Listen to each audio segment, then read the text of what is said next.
Hi friends, welcome to VPJ kitchen. ఎలా ఉన్నారండి? అంతా బాగున్నారా? ఈరోజు రెసిపీ వచ్చేసి బంగాళదుంప క్యాప్సికమ్ జీడిపప్పు మసాలా కర్రీ చేస్తున్నానండి. ఇది రైస్, చపాతీ, రోటీ, అలాగే బిర్యానీ, టమాటా రైస్ దేనికైనా సరే చాలా బాగుంటుందండి. ఇది నేను చేసే విధంగా ఒకసారి మీరు కూడా ట్రై చేసి చూడండి. అందరూ ఇష్టంగా తింటారు. దేనికైనా సరే చాలా బాగుంటుంది.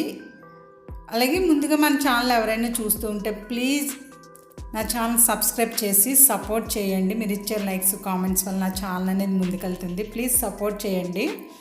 ముందుగా జీడిపప్పు ఇలా ఒక ప్లేట్లోకి తీసుకుందాము. అలాగే క్యాప్సికము పెద్ద ముక్కలుగానే కట్ చేశానండి.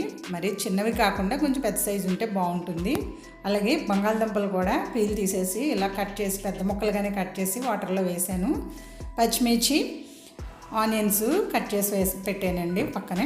ఇప్పుడు స్టవ్ వెలిగించి కళాయి పెట్టుకొని ఇప్పుడు 3 స్పూన్స్ ఆయిల్ వేసుకోవాలి. నేను ఇది ఈ స్పూన్తో వేస్తున్నాను, చూసారా? కొంచెం ఆయిల్ ఎక్కువగానే పడుతుందండి ఈ కూరకి. పచ్చిమిర్చి, ఆనియన్స్ వేసుకొని ఫ్రై చేయాలి. 1 మినిట్ మూత పెట్టి ఆనియన్స్ని మగ్గనిద్దాము. ఇవి కొంచెం మగ్గిన తర్వాత ఇందులో బంగాళదుంపలు వేసేసుకోవాలి. వేసుకొని ఉప్పు వేసుకొని మూత పెట్టి లో ఫ్లేమ్లోనే 2 మినిట్స్ బంగాళదుంపలు మగ్గేంత వరకు మగ్గనివ్వాలండి. మూత పెట్టి బంగాళదుంపలు మగ్గడానికి కొంచెం టైం పడుతుంది. ఇలా అయినా చూసారా? మూత తీసిన తర్వాత చూడండి, మనకు ఆనియన్స్, బంగాళదుంపలు కూడా మగ్గాయి, అంటే కొంచెం మెత్తగా అయ్యాయి అన్నమాట. ఇప్పుడు ఇందులో క్యాప్సికమ్ ముక్కలు కూడా వేసేసుకొని మూత పెట్టి స్టవ్ని లో ఫ్లేమ్లోనే పెట్టి ముక్కలని మగ్గనివ్వాలండి, లేదంటే మాడిపోతుంది. మూత పెట్టి ఒక 2 మినిట్స్ మగ్గనిద్దాము. చూడండి, ఇప్పుడు 2 మినిట్స్ తర్వాత అల్లం వెల్లుల్లి పేస్ట్ వేసుకొని ఫ్రై చేసుకోవాలి పచ్చివాసన పోయేంత వరకు. స్టవ్ని మాత్రం లో ఫ్లేమ్లో అయినా లేదంటే మీడియం ఫ్లేమ్లో అయినా పెట్టుకోవాలి, లేదంటే కర్రీ అనేది మాడిపోతుందండి. ఇందులో కారం, రుచికి తగినంత ఉప్పు కూడా వేసేసుకొని జీడిపప్పు కూడా వేసేసుకొని కలిపేసుకుందాము. బాగా కలుపుకోవాలండి, మాడిపోకుండా చూసుకోండి. మెయిన్ మాడకూడదు కూర అనేది. ఇందులో వాటర్ వేసేసుకుందాము. వాటర్ వేసుకొని బాగా కలిపి మీడియం ఫ్లేమ్లోనే స్టవ్ని ఉంచి మూత పెట్టి ఒక 2 మినిట్స్ ఉడకనిద్దామండి.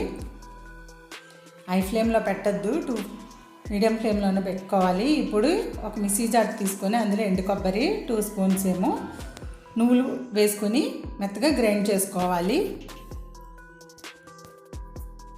ఇలా గ్రైండ్ చేసిన తర్వాత చూడండి, ఇందులో కొంచెం వాటర్ వేసి పేస్ట్లా చేసుకుందాము. కూరలో పేస్ట్లా వేస్తేనే బాగుంటుంది కదా. చూసారా? ఈ విధంగా అన్నమాట. ఇప్పుడు కూర మూత తీసి చూద్దామండి ఎలా ఉందో. మొత్తం అన్నీ ఉడికిపోయాయండి. ఇప్పుడు ఇందులో మనం మసాలాలు యాడ్ చేసేసుకుందాము. ధనియాల పొడి, అలాగే జీలకర్ర పొడి వేసుకొని మనం మిక్సీ పట్టుకున్న పేస్ట్ని కూడా వేసేసుకుందామండి. గ్రైండ్ చేసి పెట్టుకున్న పేస్ట్ని కూడా వేసేసుకొని బాగా కలుపుకోవాలి. చూసారా? మనం గ్రైండ్ చేసి పెట్టుకున్న పేస్ట్ని వేసేసరికి ఇది కలర్ మారింది, చూసారా అండి? చిక్కగా కూడా అవుతుంది. స్టవ్ని మాత్రం లో ఫ్లేమ్లోనే పెట్టండి, అడుగుని మాడిపోతుంది. మూత పెట్టి ఒక 2 మినిట్స్ ఉడకనిద్దాము. చూడండి, 2 మినిట్స్ తర్వాత మనకి కూర అనేది రెడీ అయిపోయింది. ఇది కలుపుతానే ఇంకొక 1 మినిట్ ఉడకనిద్దామండి. మూత తీసిన తర్వాత 1 మినిట్ ఉడకనివ్వాలి. చూసారా? రెడీ అయిపోయింది. ఇప్పుడు మనం స్టవ్ ఆఫ్ చేసేసుకొని సర్వ్ చేసుకోవడమే అండి. మొత్తం ఉడికిపోయింది, మంచి స్మెల్ వస్తుంది, టేస్ట్ కూడా చాలా బాగుంది. క్యాప్సికమ్ ఇష్టం లేని వాళ్ళైతే ఇష్టపడరేమో, కానీ అందరికీ నచ్చుతుందండి కూర అనేది. చాలా చాలా టేస్టీగా ఉంది. మీరు తప్పకుండా ఎంజాయ్ చేస్తారు ఈ కూర ఇలా చేసుకొని తింటే. మనం వేసిన జీడిపప్పుతో పాటు రైసు, బంగాళదుంప ఇవి కలుపు తింటే చాలా టేస్టీగా అనిపించింది. అలాగే ఈ వీడియో మీకు నచ్చిందని అనుకుంటున్నానంటే నచ్చితే కనుక లైక్ చేయండి, షేర్ చేయండి. అలాగే మీరు ఎలా చేశారో కామెంట్ చేయడం మర్చిపోకండి. ప్లీజ్ నా ఛానల్ సబ్స్క్రైబ్ చేసి సపోర్ట్ చేయండి. మీరు ఇచ్చే లైక్స్ కామెంట్స్ వల్ల నా ఛానల్ అనేది ముందుకెళ్తుంది. ప్లీజ్ సపోర్ట్ చేయండి. Thanks for watching.